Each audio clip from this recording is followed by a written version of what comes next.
आज हम लोग अर्थशास्त्र के एक नए टॉपिक पर चर्चा करेंगे। एक नया पाठ हम लोग शुरू करने वाले हैं जिसका नाम है अर्थव्यवस्था एवं उसकी केंद्रीय समस्या। अर्थव्यवस्था एवं उसकी केंद्रीय समस्या। केंद्रीय समस्या मतलब मूल समस्या, मतलब किसी देश की किसी अर्थव्यवस्था का मूल समस्या क्या होता है, उसी समस्या के बारे में आज के इस क्लास में हम लोग परिचर्चा प्रारंभ करने वाले हैं। तो सबसे पहला प्रश्न होगा कि अर्थव्यवस्था क्या है।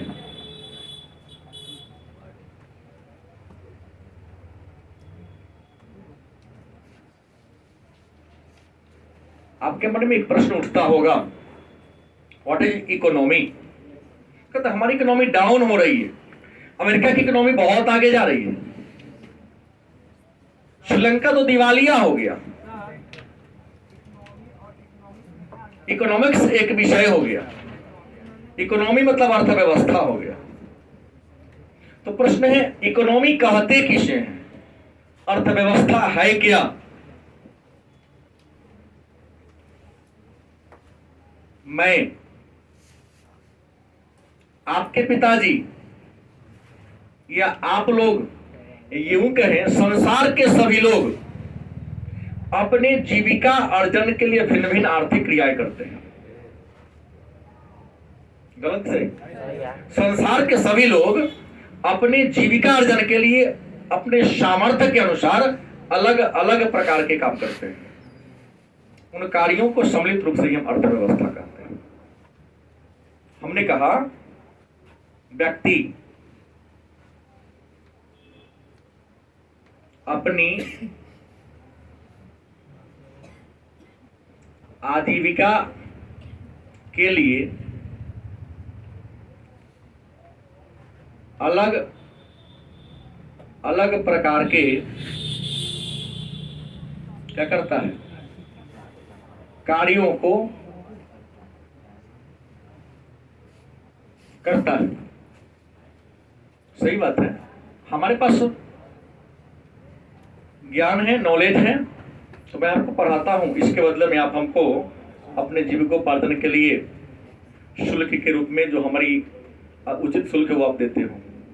ठेला चलाने वाले के पास नॉलेज नहीं है तो अपने शरीर का प्रयोग करके, शारीरिक शक्ति का प्रयोग करके इंसान को यहां से वहां तक पहुंचाता है।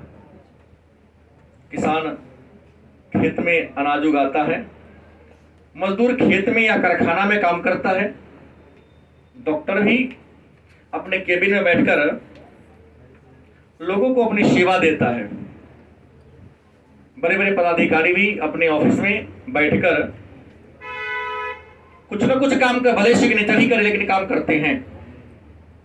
आदेश देना, निर्देश देना भी बहुत बड़ा काम है। नहीं, सबको हैंडल करना, मैनेजमेंट करना भी सबसे आसान काम नहीं, सबसे भारी काम है मैनेजमेंट कर लेना। तो ये कहा कि एक व्यक्ति अपनी आजीविका अर्जित करने के लिए अनेक प्रकार के काम करते हैं, भिन्न भिन्न प्रकार के काम करते हैं। उन भिन्न भिन्न प्रकार के कार्यों को सम्मिलित रूप से क्या कहते हैं, आजीविका, सॉरी अर्थव्यवस्था कहते, क्या कहते हैं। तो मन में एक प्रश्न होगा कि सर आपने कहा कि हम यहाँ पे संसार के सभी लोग अपने आजीविका के लिए अलग अलग प्रकार के काम करते हैं। अलग अलग प्रकार के काम क्यों करते हैं, सभी आदमी एक ही प्रकार के काम क्यों नहीं करता है। तो हमको खेत में चलो करना कि सर घास काटो, हल चलाओ, धान रोपो, नहीं रोपाएगा। गलती की सही, क्योंकि हमारी सामर्थ्य वह काम करने की नहीं है, रुचि नहीं। रुचि के साथ साथ इंसान की योग्यता भी होती है, हमारी योग्यता उस क्षेत्र में नहीं है। जैसे कल हमने आईक्यू पढ़ाया, एक बच्चा ने हमसे प्रश्न किया, हम पहले ही कह दिए कि 5 प्रश्न पूछकर मैं आपकी योग्यता का पता नहीं लगा सकता हूं। हो सकता है कि जो मैं प्रश्न पूछ रहा हूं आपकी योग्यता उस क्षेत्र में ना हो। हाँ, आपकी रुचि, आपकी अभिक्षमता, आपकी योग्यता को जानकर यदि मैं आपसे प्रश्न करता हूं और तब आपके आईक्यू का पता लगाता हूं, बुद्धि लब्धि का पता लगाता हूं, तो वह शायद सत्यता के करीब हो। गलत कि सही? तो प्रश्न है, अर्थव्यवस्था क्या है? हर इंसान अलग अलग काम इसलिए करता है कि सभी इंसान का काम करने के सामर्थ्य क्षेत्र में नहीं होता है। हर इंसान अलग अलग क्षेत्र में एक्सपर्ट होते हैं। सामान्य व्यक्ति का आईक्यू लेवल 90 से 109 110 के बीच, 110 के बीच, 90 से 110 के बीच होता है। सामान्य औसत व्यक्ति का आईक्यू होता है। 110 से 120 होगा तो उसको उच्च औसत कहेंगे। उच्च औसत 120 से 130 होगा, उच्च बुद्धि का हो जाएगा। 160 था आइंस्टीन का, जीनियस से भी ऊपर थे, सुपर जीनियस है। प्रश्न है, तो अर्थव्यवस्था क्या है जान गए, तो एक प्रश्न होगा आपके मन में कि सर अर्थव्यवस्था के प्रकार।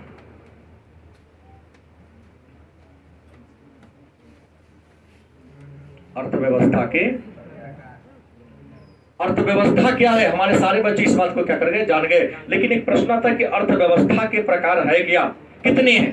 तो आपको हम पढ़ा नहीं रहा हूं, आप पहले से जान रहे हैं कि अर्थव्यवस्था के 3 प्रकार हैं। अर्थव्यवस्था के हमने कहा क्या, अपनी आजीविका के लिए काम करते हैं क्या? तो आजीविका के आधार पर, काम करने के तौर तरीका के आधार पर क्या जी, विश्व के जितने भी देश हैं उन सारे देशों की अर्थव्यवस्था को कितने भागों में बांटा गया है? 3 भागों में बांटा गया है। पहला है पूंजीवादी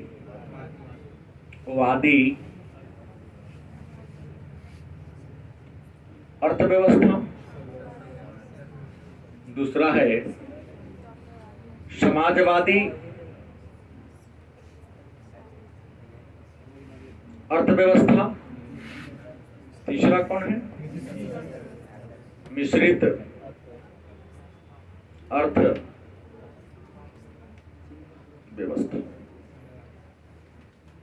विश्व में जितने भी देश हैं उन सभी देशों की अर्थव्यवस्था को 3 भागों में बांटा गया है। पहला है पूंजीवादी अर्थव्यवस्था। पहला है पूंजीवादी अर्थव्यवस्था को हम बाजार अर्थव्यवस्था भी कहते हैं।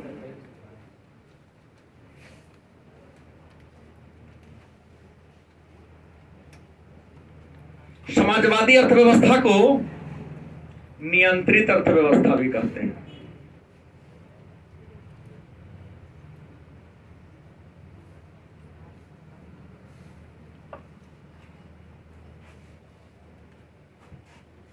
मिश्रित हो जाएगा, नियोजित हो जाएगा, नियोजित। फिर आइए, तो सबसे पहले आपके मन में प्रश्न होगा कि पूंजीवादी अर्थव्यवस्था है क्या, या पूंजीवादी अर्थव्यवस्था कहते किसे? तो पूंजीवादी अर्थव्यवस्था उस अर्थव्यवस्था को कहते हैं जहां उत्पादन के सभी साधनों पर निजी व्यक्ति का स्वामित्व होता है। पूंजीवादी अर्थव्यवस्था उस अर्थव्यवस्था को कहते हैं जहां उत्पादन के सभी साधनों पर, हमने कल के क्लास में कहा था उत्पादन के 5 एजेंट है, उत्पादन के 5 साधन हैं, और हमने कहा था उत्पादन के वह 5 साधन हैं: भूमि, पूंजी,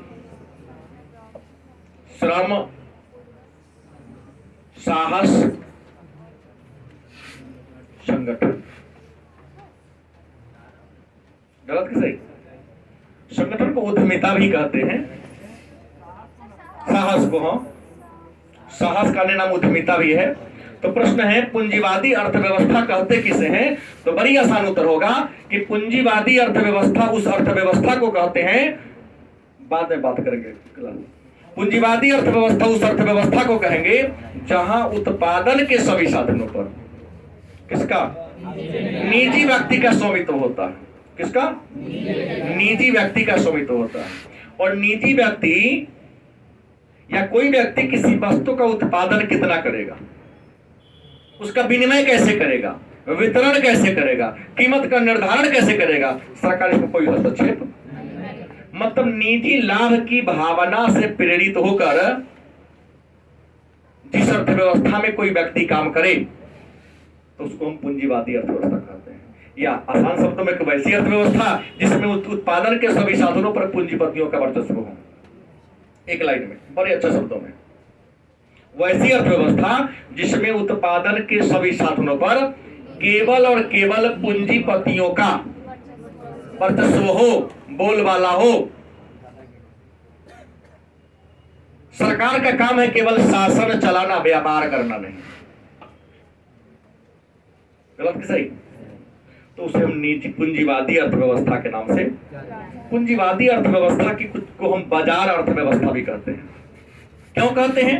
तो पूंजीवादी अर्थव्यवस्था को बाजार अर्थव्यवस्था इसलिए कहते हैं क्योंकि इसमें किसी वस्तु का उत्पादन बाजार के मांग के अनुसार किया जाता है।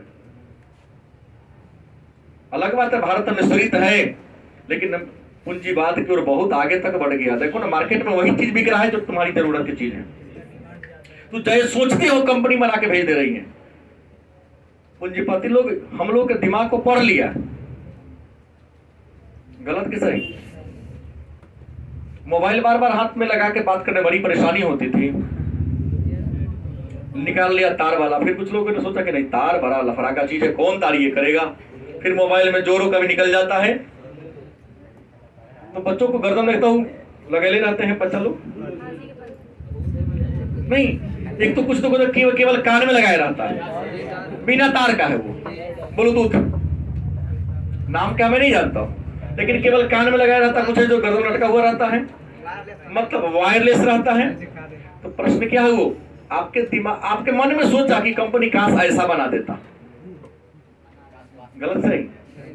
आकाश वास्तविकता में पूंजीपति लोग बदल रहा है। नहीं, अब देखिए, समोसा रेडीमेड भी बिक रहे हैं। एक बार डिब्बा बंद हो गया, वो कम से कम 30 दिन तक चलेगा, नहीं खराब होगा वो। गलत बोल रहा हूं? हल्दीराम्स का बहुत मस्त लगता है खाना। कहता है कि बसिया हो जाता है। उम्मीद है पूंजीवादी अर्थव्यवस्था जान गए होंगे। उत्पादन के जहां सभी साधनों पर केवल पूंजीपति का बोलबाला हो, पूंजीपति का वर्चस्व हो, क्या कहेंगे? पूंजीवादी अर्थव्यवस्था की विशेषता है कि यहां निजी संपत्ति होता है। क्या होता है? निजी संपत्ति होता है। निजी संपत्ति होगा तो जो मन होगा सो करेंगे। दूसरी, आर्थिक स्वतंत्रता। दूसरी विशेषता क्या है? आर्थिक स्वतंत्रता। आपके पास रुपया है, आप उस पैसा का प्रयोग जैसे चाहो कर सकते हो, सरकार कोई दिमाग लगाने वाले नहीं है। गलत कि सही? तीसरी, मुक्त व्यापार।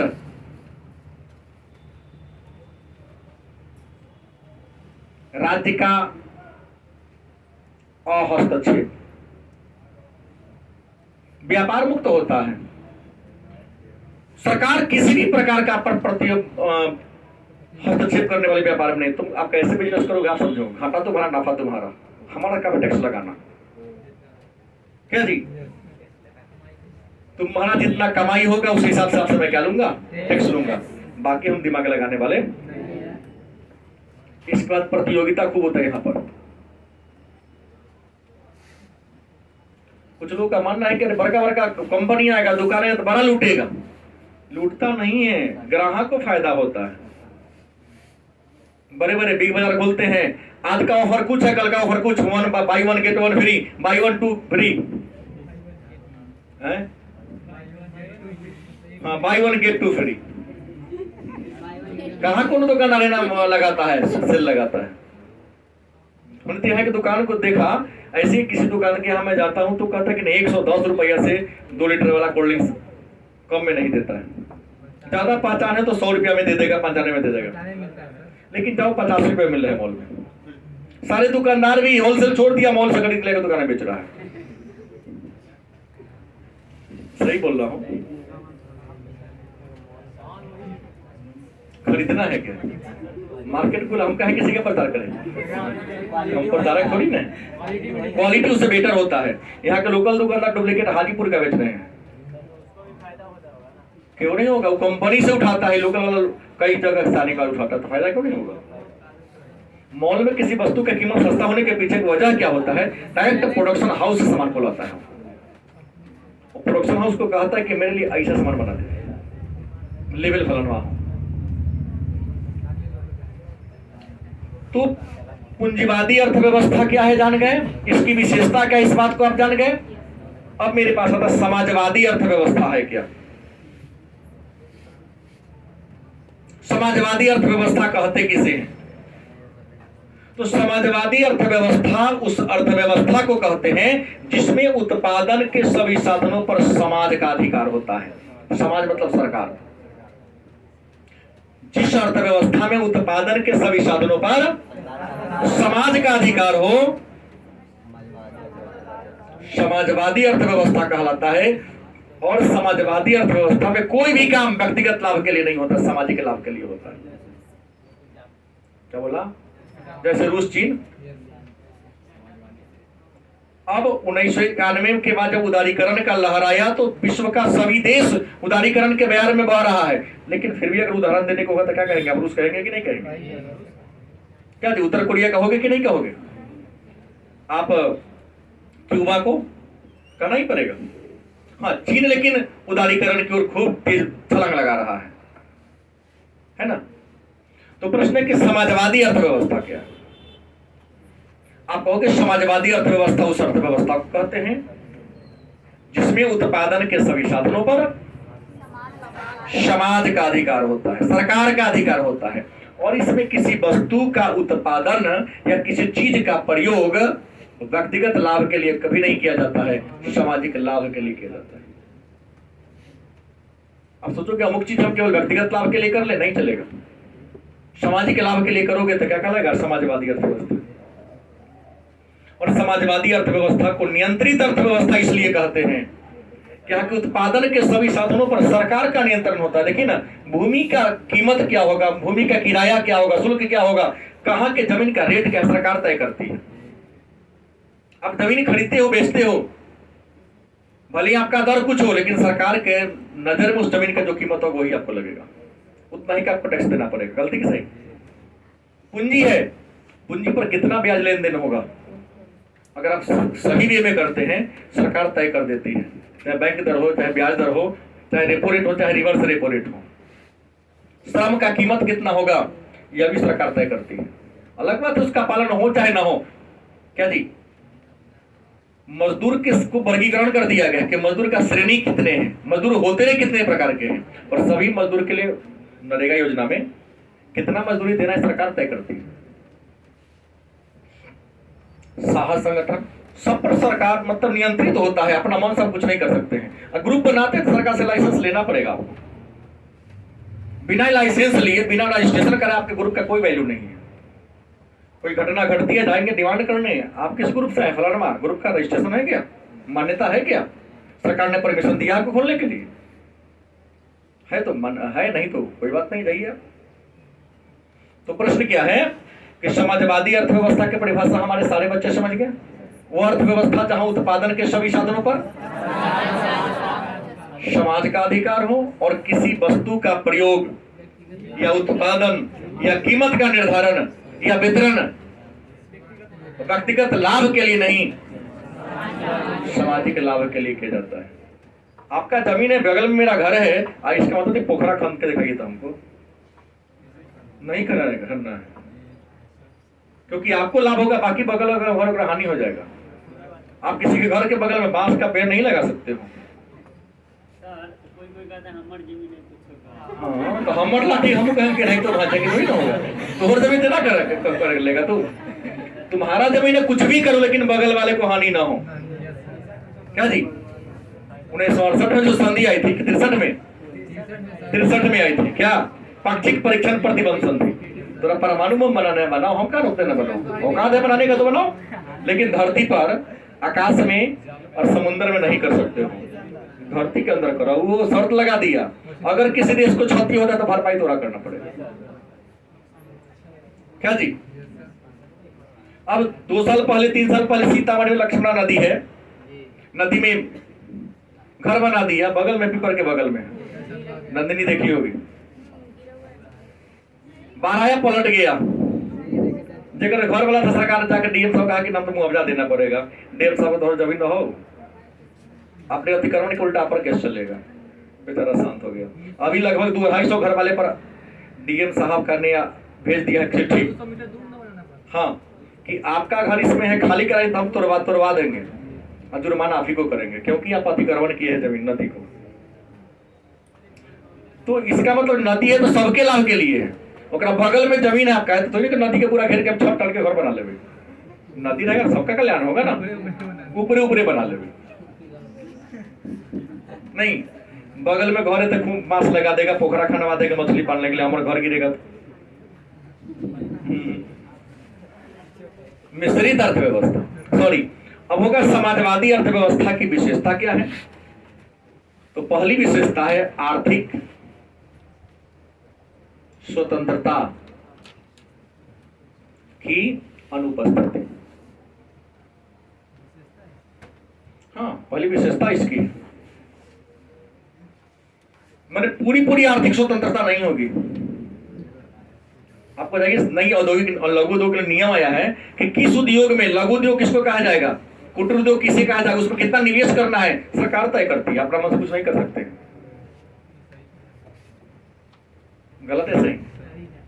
किसी कारोबार में कहते हैं हम लघु उद्योग लगाने के लाइसेंस लेने जा रहे हैं, सरकार तय कर देती है लघु उद्योग लगाना है तो आपका निवेश 10 करोड़ और सालाना जो टर्नओवर हो 50 करोड़ से बेसी नहीं होना चाहिए। बेसी होगा तो फिर आप फंसिएगा। बात समझ गए? दूसरा, कीमत संयंत्र की गौण भूमिका।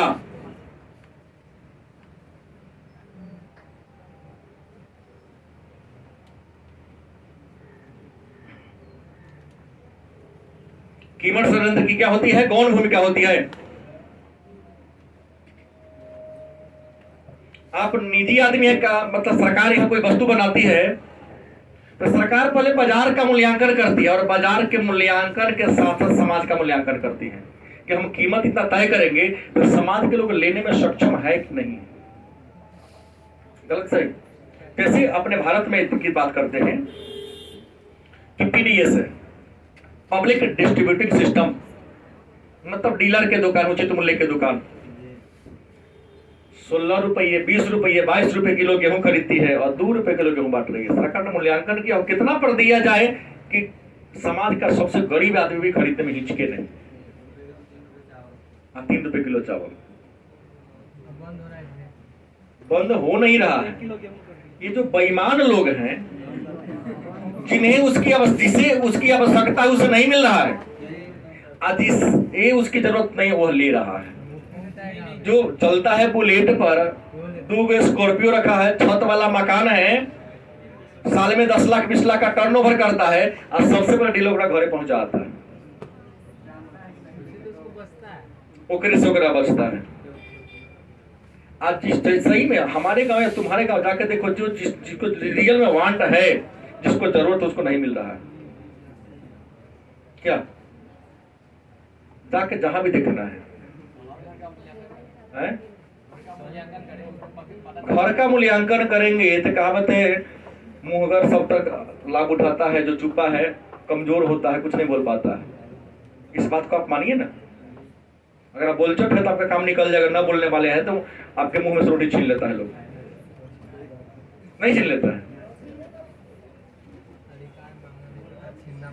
अधिकार छीनना पड़ता, उसके लिए हमारे पास आर्थिक ताकत होगा तब ना। केवल क्लास में कहने के किताब के पन्नों पर लिखा हुआ सिद्धांत सही है ये, लेकिन व्यवहारिक रूप में ऐसा होता नहीं है। चुनाव के समय मंच पर खड़ा होकर एक पार्टी का नेता दूसरे पार्टी की खूब आलोचना करते हैं, लगता है जनता को दिखा तो बाप रे जानी दुश्मन एक दूसरे का है, भारत पाकिस्तान की तरह लड़ रहा है। ये नहीं, बात ऐसे करता तुम अगर आमने सामने हो तो परमाणु बम सब वार करेगा एक दूसरे पर, लेकिन जब चुनाव जीत जाता है तो अपने शपथ ग्रहण समारोह में भी वक्त आइए ना, आपको स्वागत है हमारे शपथ ग्रहण में, कहाँ हमरा बुला लेता है, तोरा कहाँ बुला लेता है। बेटा बेटी के बिया होगा तो ओकरा पहले आगे का काट में तुम जाओगे तो कहां से आ गया जी, चिन्ह नहीं करेगा। अंग्रेज क्या कर लिख दिया था, Indian and dogs not allowed here. ऐसा के अंग्रेज उजर कुर्ता में पजामा पहन के हमारे नेता लोग हैं कि गरीब और लाचार हमारे समूह में अलाउड नहीं है। हमारे मित्र मंडली में जुड़ना है तो अडानी अंबानी बनना पड़ेगा। गलत बोला, केवल उनका उजलापन चुनावी मंच पर दिया जाता है, बाकी वास्तविकता कुछ भी नहीं। खैर मुद्दे पर आइए। मिश्रित अर्थव्यवस्था वैसी अर्थव्यवस्था जिसमें उत्पादन के साधनों पर सरकार और पूंजीपति दोनों का नियंत्रण होता है। वैसी अर्थव्यवस्था जिसमें उत्पादन के साधनों पर सरकार और पूंजीपति दोनों का स्वामित्व होता है, दोनों का अधिकार होता है, तो उसे मिश्रित अर्थव्यवस्था के नाम से बताइए। कहें कि मिश्रित अर्थव्यवस्था समाजवाद व प्लस हुआ का है, प्लस कर दे कि बीच का रास्ता है। बीच का रास्ता या बीच का समझौता कहेंगे, कोई दिक्कत है? जब उत्पादन के सभी साधनों पर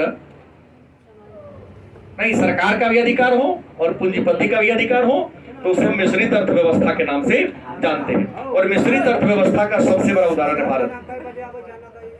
5 मिनट में आ रहे हैं। भारत मिश्रित अर्थव्यवस्था का सबसे अच्छा उदाहरण क्या है? भारत। अब देखिए ना, भारत में हर कुछ सरकारी है, एकांत सेक्टर को छोड़ दिया जाए, हर कुछ प्राइवेट है। सरकारी बस है, प्राइवेट बस है, सरकारी हवाई जहाज है, प्राइवेट हवाई जहाज है, सरकारी विद्यालय है, प्राइवेट विद्यालय है या नहीं है? तो उत्पादन के सभी साधनों पर एकांत सेक्टर को छोड़ दिया जाए, अपवाद में निजी और दोनों का अधिकार हो, उसे क्या कहा जाएगा? मिश्रित अर्थव्यवस्था कहा जाएगा।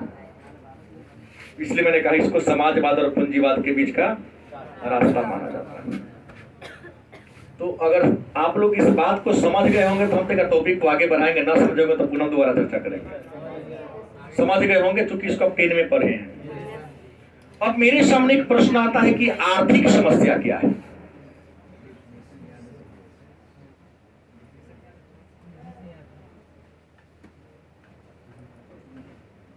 आर्थिक समस्या क्या है?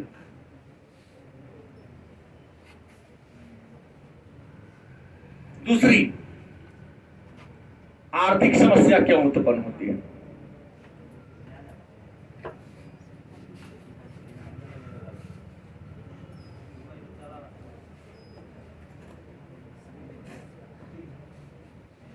आर्थिक समस्या क्या है और आर्थिक समस्या क्यों उत्पन्न होती है?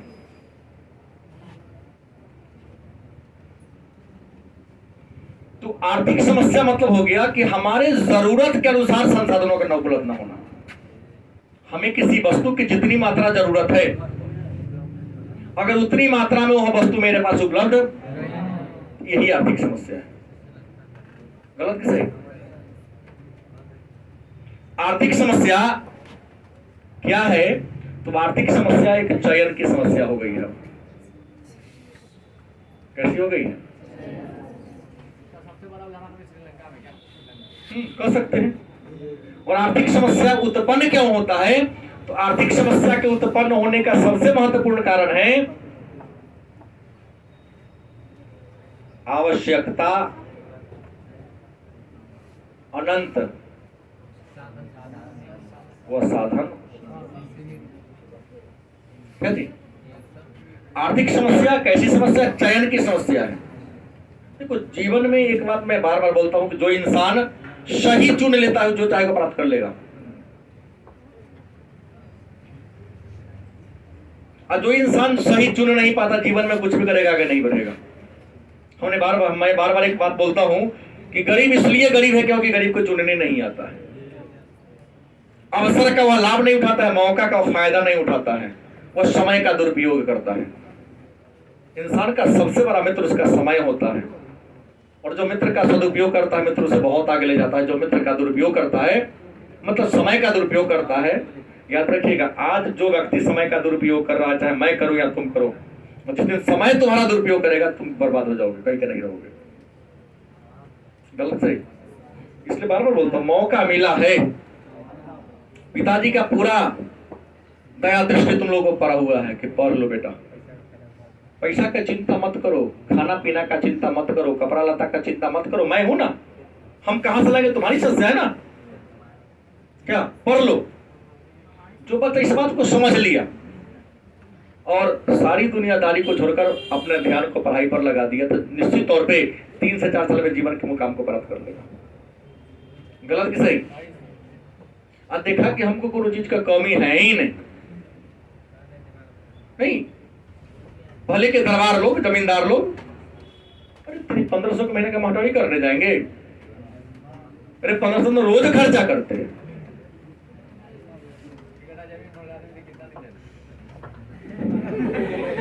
रोड किनारे पड़ा हुआ 10-20 बीघा दही कटा बजा के सालों बैठ के खाएंगे।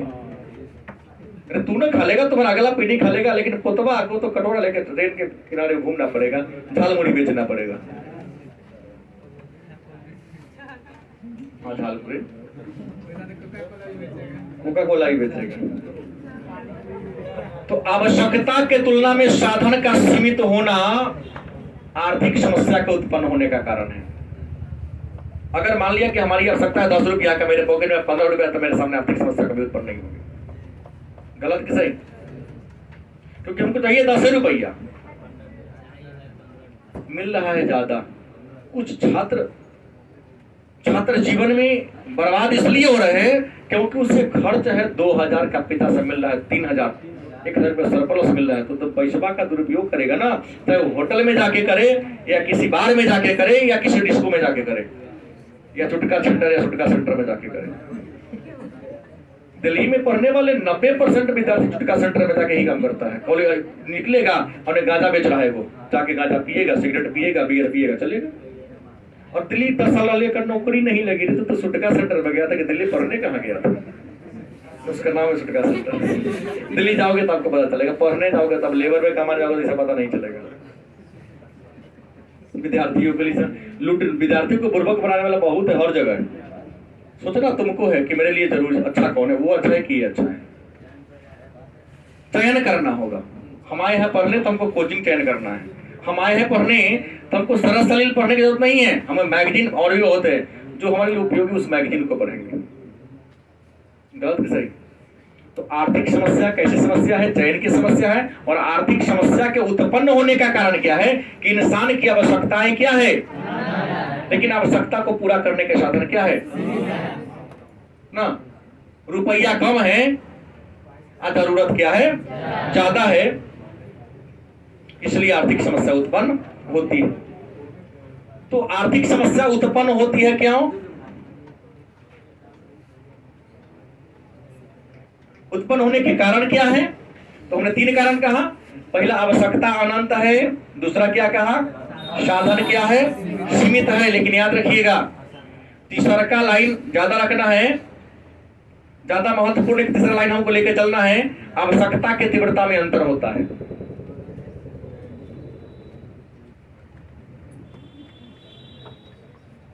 आवश्यकता की तीव्रता में क्या होता है? हमारी भी बहुत सारी जरूरतें हैं और आप हमारे बच्चे हैं तो आप सबकी भी बहुत सारी जरूरतें हैं। लेकिन याद रखिएगा, इन सारे जरूरतें में कुछ जरूरत ऐसा है जिसे अभी का अभी पूरा करना जरूरी है, और कुछ ऐसे भी जरूरत है जिनको टाला जा सकता है। नहीं, अभी आप पढ़ने आए हैं 1 घंटा, जैसे हमने कई बच्चों को मैं हरकत देख रहा हूं, मैंने बोला दया आती है। जैसे इतिहास याद नहीं, इकोनॉमिक्स ले लिया, साइकोलॉजी ले लिया, किस गुरु के कहने पर ऐसा किया कर। अगर चलो धोखा से लिया गया तो यहाँ भी चुप नहीं है, लगातार गपे कर रहा है। लगता है बाबूजी 5 साल के हमारा फ्री दे लेके बेटा गप कर ले, अरे बाद में तो पछुआरा बेलना पड़ेगा, करेगा गला तो देवे करेगी। अकेले आगे बेग टांग के बढ़ेगा, पीछे लड़का के लेके चलना तो करवा बनेगा। हम उस चक्कर से मुक्ति पाना है तो पढ़ा रहा हो तो केवल पढ़वे करो। लगातार पीछे से आवाज आ रही है गपशप करने का। तो मैंने कहा कि आवश्यकता की तीव्रता में क्या है, अंतर है। आवश्यकता तो बहुत है लेकिन कुछ ज्यादा जरूरी वाला है, कुछ कम जरूरी वाला है। तो जो ज्यादा जरूरी वाला है उसको जल्दी पूरा कर लिया जाए। आज जो इसके बिना काम चल सके उसे क्या किया जाए, टाल जाए। तीसरा, चौथा है साधन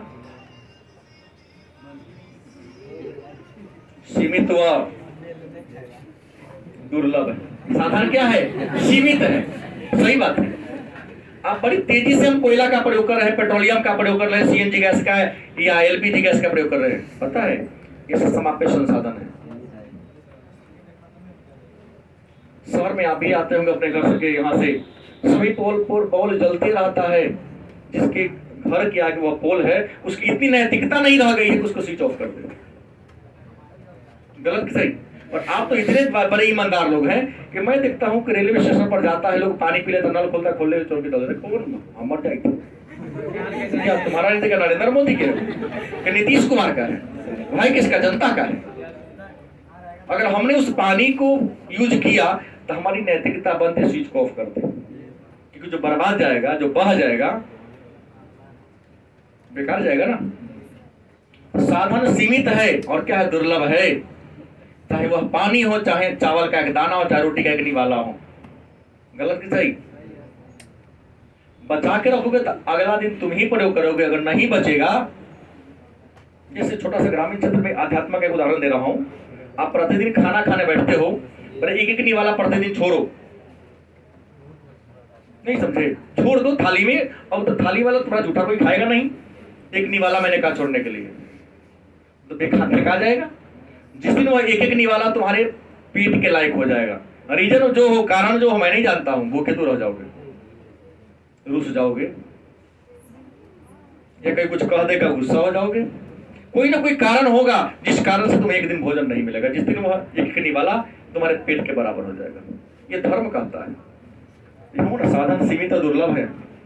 अगर दुरुपयोग करोगे तो एक दिन उसके लिए तुम्हें क्या करना पड़ेगा? पछतावा हो झेलना पड़ेगा। जैसे आज श्रीलंका में देखो, एक राष्ट्रपति के घर का दिखा रहा था, स्विमिंग पूल बना दिया था। वो राष्ट्रपति भवन है कि होटल है, पते नहीं चल रहा है। बेड पर लोग जाता कर सेल्फी रखे, क्या जरूरत इतना करने का? इंडिया में भी नेताओं पर यही खर्च हो रहा है। हर बार पेंशन डिमांड हो रहा है, ये कर दिया जाए। जोटू को जब हम लोग 600 रुपया में 3 महीना बतियाते तो उनको काहे मिलता है 1700-1800? फुटपाथ पर मिलता है 6 रुपये चाय, तो उनको 2 रुपये चाय क्यों मिलता है? दुनिया ब्रांडेड चाय क्यों मिलता है? कम करने की जरूरत है। गलत कि सही? जनता का सेवक है, उनको एसी में चलने की कोई जरूरत नहीं है, उनको भी स्लीपर में ही चलने की जरूरत है। तब ना जनता की समस्या को रूबरू होंगे।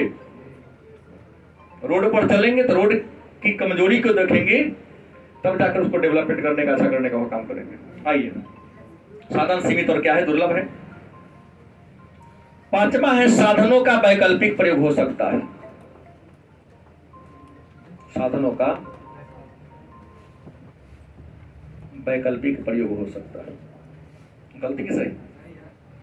बहुत ऐसे साधन हैं जिसका आप अनेक सारे विकल्प में प्रयोग कर सकते हैं। जैसे बिजली है, तो आप बिजली से फैन चला रहे हो, बल्ब जला रहे हो, मोबाइल का चार्ज कर रहे हो, कपड़ा को इस्त्री कर ले रहे हो, बड़े बड़े कारखाना को चला रहे हो, बैटरी को चार्ज कर ले रहे हो।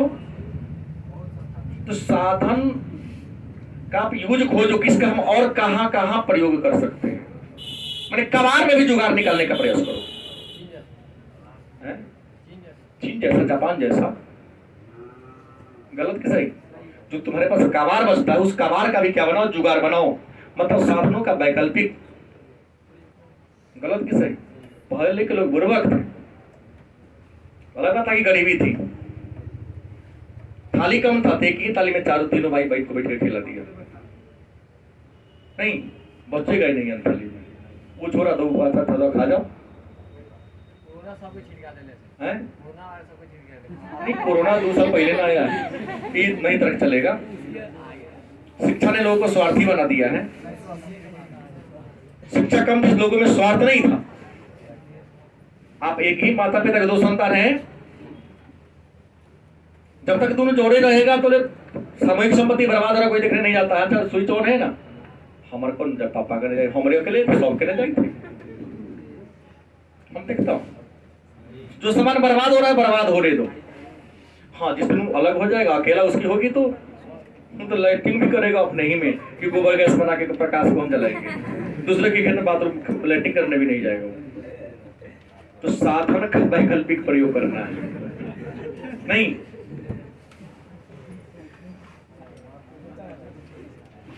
और पहले ही कर दिया हूं, छठा क्या है? चयन की समस्या है। क्या है?